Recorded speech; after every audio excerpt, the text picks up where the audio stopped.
Hi folks, virtual lesson number 1. So I said we're going to miss out on a couple if we don't do them online, so I'm going to stick a couple on here, work through them at your own pace. You don't even have to do them during Easter if you don't want, but they'll be up there available for you. When I do put this on Google Classroom, I'll stick a exam question up there with a mark sheet as well, a mark scheme. I've taken a worksheet and put it into the PowerPoint, so when we get to that you can do that and I'll give you the answers to that, but the exam question obviously you can use a mark scheme for. There's a few questions there, a few starter questions, just have a go at those. I'll give you the answers in a minute. Just in the meantime though, just outcomes wise, I want you to, there we go, describe the components of a motor and state what they do. So we'll look at what a motor looks like, what each of the individual parts do, and link it to stuff that we've covered in lessons already. I want you to describe what the different components do to create the motor effect. So we're going to be using the term motor effect throughout the lesson. Don't worry if you don't know what that is yet, because we'll do it in a minute. And then explain what happens to the speed and direction of the motor when the current and magnetic field are modified. So everything that we've looked at so far in this topic, we've looked at as like its own thing. So like electromagnets, for example, like, oh, that's good, it's a magnet and you can turn it on and off. But then we also need to know the factors that affect the electromagnets. And then we're going to do motors, and you need to know the factors that affect a motor. We're going to do generators at some point. I think we're going to do generators in school. And you need to know the factors that affect a generator. But you're going to see the same stuff over and over again. Okay, it's not like the coils that affect the strength of an electromagnet are just for electromagnet. We're going to talk about that in terms of motors and generators as well. So it all kind of links together. There's a couple of keywords down at the bottom there. So field, current, force, DC and AC. Hopefully DC and AC are something that you remember from P2, the electricity topic. Right, so these were the 3 starter questions then. What is magnetic flux density? What affects the strength of an electromagnet? And what are the risks associated with UV radiation? So the first one, the strength of a magnetic field, and it's got their number of field lines per meter squared. But if you can remember what I did when I did this on the board, I showed you like if you could see around where an electromagnet was, where the fields were, and obviously the fields emanate from the poles going from north to south. And if you draw it like this, and you think about where all those lines are, I've done that a bit ski with, but you can kind of see it. If you were to go, right, well, how many lines are there and how many lines are there on 2 circles that are roughly the same size? Well, this has got one line in it, this one at the top here. That's only got one magnetic field line in it, whereas this one's got, well, loads. So that's what we're talking about when we say magnetic flux density. I know it sounds really confusing, but well, that's what it is. Right, the next one, what affects the strength of an electromagnet? So that's the number of coils, the electric current, and wire thickness. I've put in brackets there gauge, because well, that's the term that's used to measure the thickness of a wire. So you could go into a shop and say I want some 12 gauge wire or 18 gauge wire, whatever it is you want, and it just determines how thick it is, like the cross sectional area. And then what are the risks associated with UV radiation? So they can cause skin burns and cancer because they damage the DNA. Yeah, so link it to skin cancer for the risk associated with UV. Right, I'm sure you can probably guess what this is, but what do the following things have in common? Yeah, they all contain motors. So obviously we've got an electric car up at the top there. Pretty safe to assume it's talking about the motor that actually drives the wheels there. We've got a PC there, and there'll actually be a few motors in that. So you can see there's a graphics card there, and that's got a couple of fans in it. Those fans are rotating because they have motors. The power supply down here will have a fan in it as well. That's going to rotate because it contains a motor. I think that's a hard drive there. I can't quite tell. That'll have a motor in it as well. So there's a few motors just sat inside that one computer. We've got a kitchen mixer here. This part rotates at the bottom because it's got a motor in it. We've got a CD player here. I'm not sure if any of you know what a CD player is, but if you pop this top open here, there's a motor inside the CD player that lets the CD player spin. And then this, don't ever overpay for an electric toothbrush. All that is inside this, you've probably seen those like little electric fans that you get, the dead cheap ones where it's just like a couple of blades either side like that. The motor inside the toothbrush is basically the same as the motor inside one of those fans. There's not much to it, apart from there's no blades on the top, obviously. It's just where the shaft comes out of the motor, there's a little weight on one side of it, and it puts the motor off balance, so when it spins, it makes the whole toothbrush vibrate. I know you can get some fancy ones where they spin at the top as well, so there might be a motor in the top of there, but in general, they're all basically the same thing. So all of them contain motors. Okay, you can probably think of or look around your room right now, wherever you are, or your house, and spot loads of other things that contain motors as well. Obviously, it's not an exhaustive list, but they are pretty useful. Okay, so there's the outcomes again. We're just going to go through those as we go through. Right, so what is a motor then? Let's have just a clear-cut definition of what a motor is before we begin. And if you just look at that image there, the animation, you can probably work out what it is. So we've got a couple of magnets either side. So we've got a north and south pole of a magnet. there's a coil of wire there. You can see it wrapped around the centre metallic piece, which I believe is called an armature, and it's rotating, which is strange when you think about it, because why is it rotating? Well, we're going to find that out now. So a motor is a device that takes electrical energy. So you put electrical energy into it, and it will then convert that electrical energy into kinetic energy, movement energy. So this motor is spinning now because there's electrical energy being passed through the coils of wire around the centerpiece, and those coils of wire are inside a magnetic field. So I've done a demo, haven't it, with the kicking wire, where there was a piece of wire and it was sat across between a magnetic field, and as soon as the current passed through it, the wire jumped. It moved either to the right or to the left, depending on the magnetic field lines or which way the current was going. Well, this motor takes advantage of that, and we call it the motor effect. The idea that if you've got a magnetic field and there's a wire that's carrying a current, remember that's dead important, the wire carrying a current is what generates the magnetic field around the wire. If you've got one inside the other, then a force is produced, and that force can be leveraged to cause motion, as you can see in the animation there. Right, so we've talked about what a motor is then. Most motors are powered using direct current. So if you're using one of those little handheld fans, for example, you're putting a cell in it, like a 1.5 volt cell or a couple of them, and the current is coming out of one end of the cell, doing the loop, and then coming back round and going back into the cell again. So most of them use DC power. To build a simple electric motor, all you need is a coil of wire, two opposing magnetic poles, and an electric current. And if we were doing this in a lesson, we could make one. You literally just get a little cell, stick a magnet on the bottom, touch a piece of wire to the top, and hang a screw off the bottom. And as soon as you touch the wire to the screw at the bottom, because the screw's now got a current passing through it, and it's right next to a magnet, the screw starts spinning. So you end up being able to make a very simple version of a motor just with the three components that we've just mentioned there. I'm not going to go through what devices in your home might use an electric motor, because we've just basically done that, haven't we? Right, so I am going to show you this though. All right, so there's a couple of little animations that I want to show you. So the first one, no, discard those. The first one, I did have these open. I'll just cut and find them. Give me 1 second. Oh, hang on, there we go. So that one and that one. Yeah, that one and that one. Okay, so let's have a look at this one first. So as you can see, we've got a magnet. We've got a magnetic field going from north to south, and we've got a wire that's passing through the magnetic field. We've got a source of electrical energy at the bottom. We've got a cell there, and if I switch this on, you can see that there's now a current passing through the wire. The current's passing out of the positive end of the cell, so this is conventional current. Remember that if it's not mentioned, assume it's conventional current, but a lot of the time they're going to give you the arrow anyway. So you've got the current passing through the wire, and when it's closest to the south pole of the magnet, the current's going away from us, and when the wire's closest to the north pole of the magnet, the current's coming towards us. Okay, so you now know that this is going to generate a force, like we've done this, haven't we? The left-hand rule. And if you pause and stop for a second, you just go, right, well, let's just line these things up. My index finger is pointing from north to south, so that's the first thing, which is the field, north to south, that's right. And if we look at this one on the right-hand side first, that one there, if I line my middle finger up with that, keeping my index finger pointing that way, middle finger do that, oh, would you look at that? My thumb's now pointing down. So the piece of wire that's closest to the south pole is going to experience a force pushing it down. Okay, but then think about it on the other side, so on this side over here, nearest the north pole, the magnetic field line's still matching up, my finger's still pointing that way. The current's now coming towards me, so I need to point my middle finger towards me. And now there's a force being applied to that wire on that side, nearest the North Pole, pushing it up.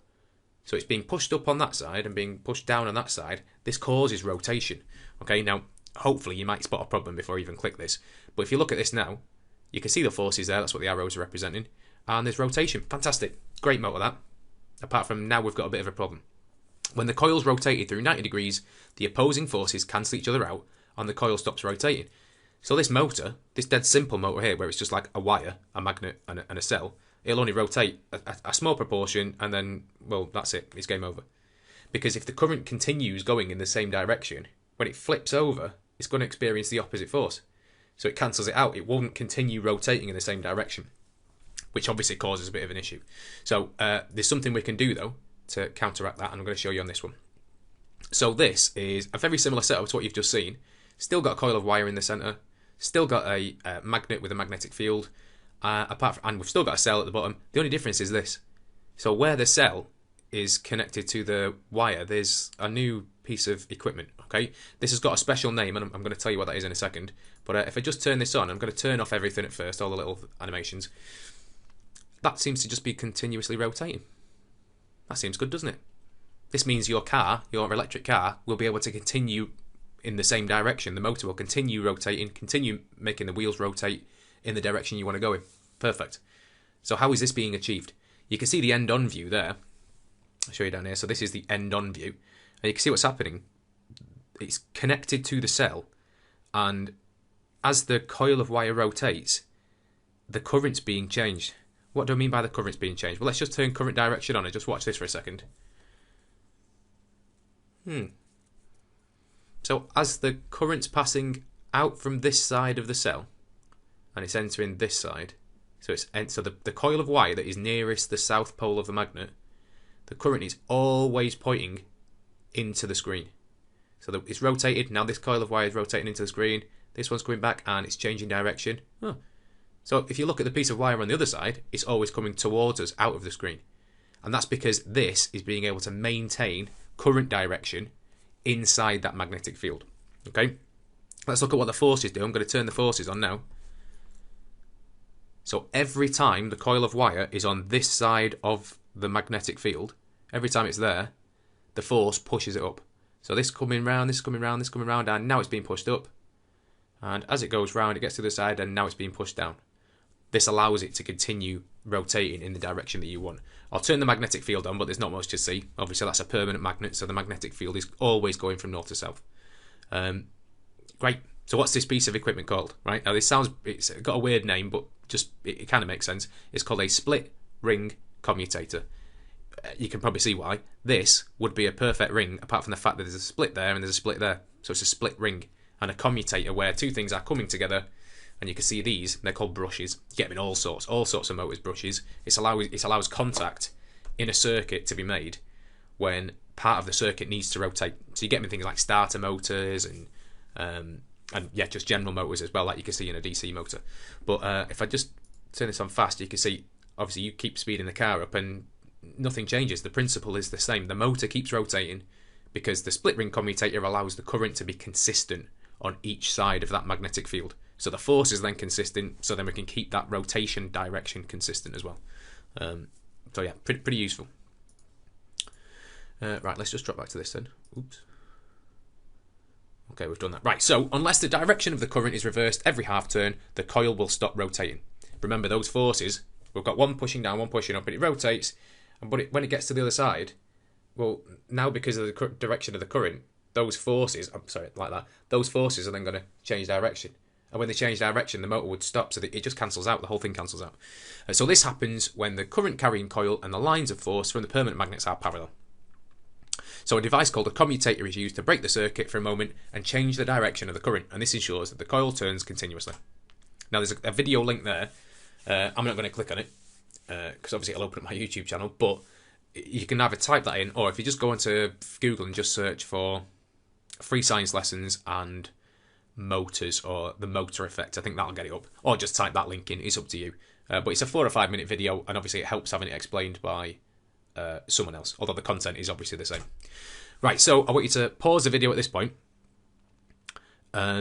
Labelling the diagram to show the parts of the motor, you can probably label most of that right now. There might be 1 or 2 things that don't immediately jump out, and I know it looks dead complicated now, but when I go through the answers in a minute, you're going to go, oh right, yeah, I know what that is, and I know what that is. But pause it anyway, because I want you to try the second question, which is explain why the motor turns. Okay, so remember this in your explanation, and that should get you a good few marks for what would be a 4-mark question on a test. Okay, so pause it for a second and give that a go. Okay, let's go through some answers to that then. So in terms of the parts of the motor then, what each one is. So these are carbon brushes or brushes, and they brush it alongside the next part, which is the split ring commutator. I'm pretty sure just commutator would get you the mark on the mark scheme for that. Okay, next along we've got the coil of wire there. So you can see the red wire showing the coil that's carrying the current from the... I'll just use my mouse for a second. Carrying the current from the battery down here. Obviously we've got 1, 2, 3 cells there. So there's current coming out. It's passing into this coil of wire through the commutator, and the contact between the power supply here, which is a battery, and the commutator is being achieved through these carbon brushes. Okay, next one. So a force then is produced. Okay, so there's a force of motion, and you can see it's going down on the right hand side and it's going up on the left hand side, which is going to cause rotation. This is showing you that there's a current passing through the wire, and obviously we've been given the direction of the current there.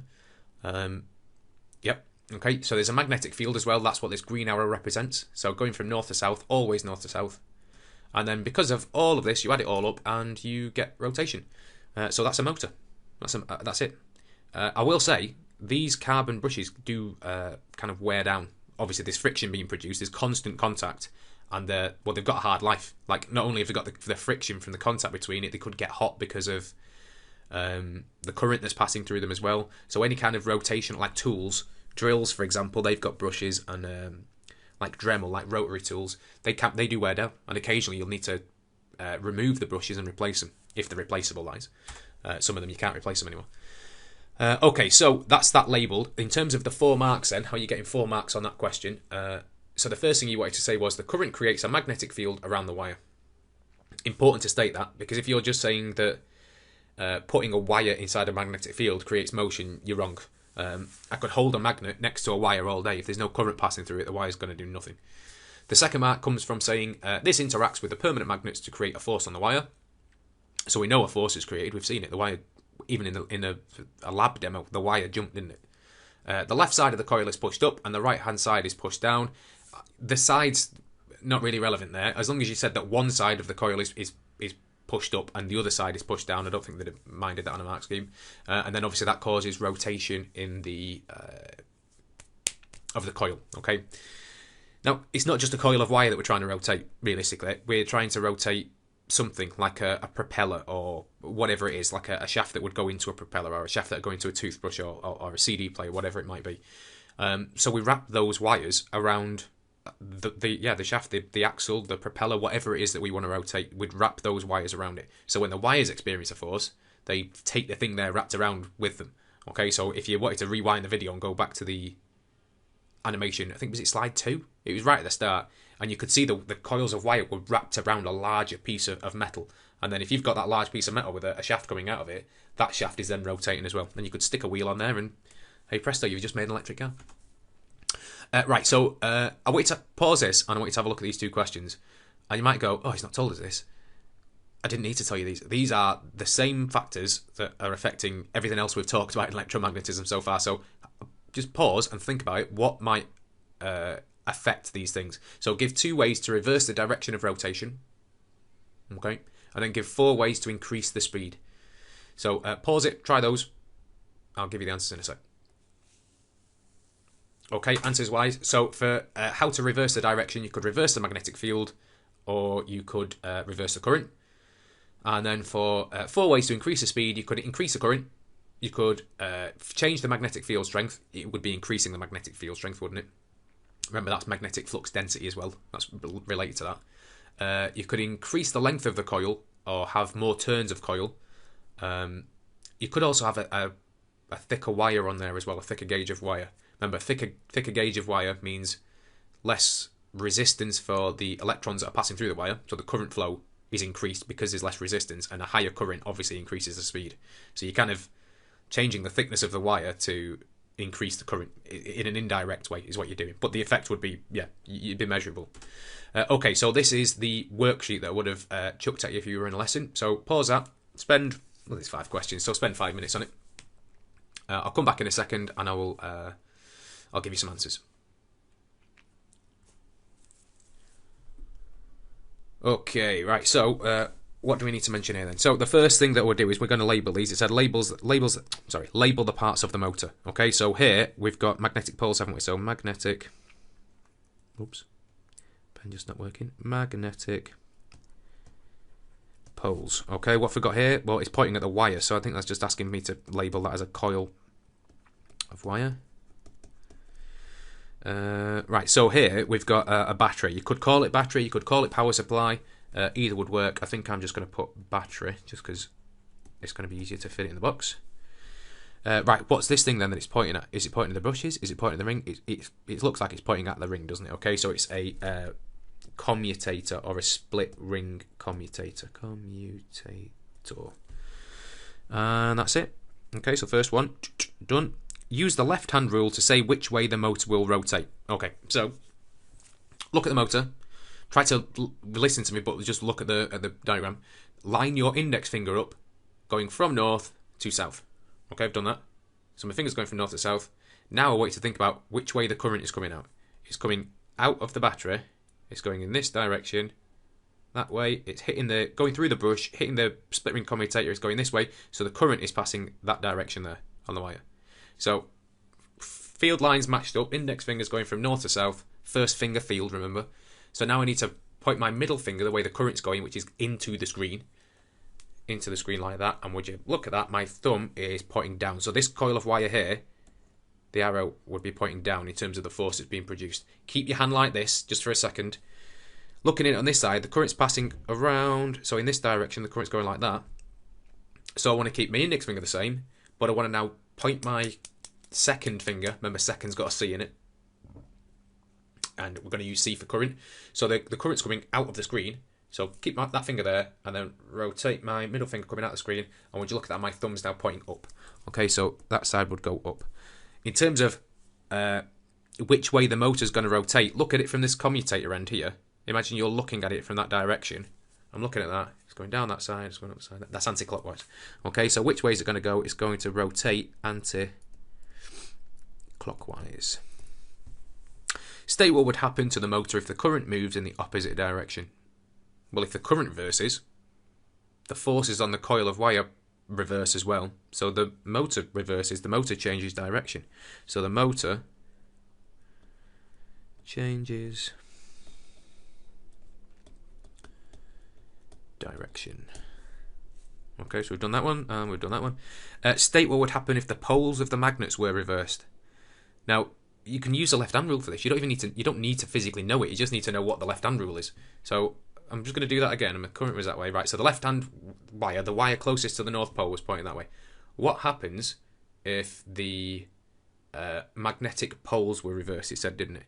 So my finger would go that way, and my middle finger needs to point into the screen still like that. Oh, would you look at that? My thumb's now pointing up. It was pointing down before I changed the magnetic field, but now it's pointing up. So what would happen if the poles of the magnets were reversed? The same thing here. The motor would change direction. It's the same answer.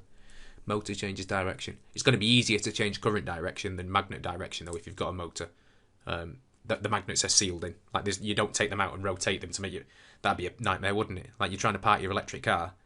You want to reverse the car. You've got to get out, take the engine apart, the motor apart, I should say, and then flip the magnets around. No one's doing that. Give 2 ways of making the motor faster. So step number 1, I would increase the current. Or you could increase magnetic field strength. That would work as well. Oops. Oh, I'm writing small here. It's gone off the page. You heard me say it. So increase magnetic field strength. What else could you do? I forgot what I said. Increase current, increase magnetic field strength, more coils of wire. That would work. So that would make it rotate faster. Yeah. Okay. So we've got a few factors there, all for how you could increase the speed of the motor. Right. That's it. Done. When it says here, have a go at the questions on motors, well, you've just done them. However, there is going to be a exam question that I'm going to attach to this as well. If you've got any questions, either drop them on Google Classroom, the comments there, fingers crossed I'll see those, or you could comment on the YouTube video. Either I should be able to see them either way. I think I'm going to get a notification either way. Okay, so give that a go and let us know how you get on.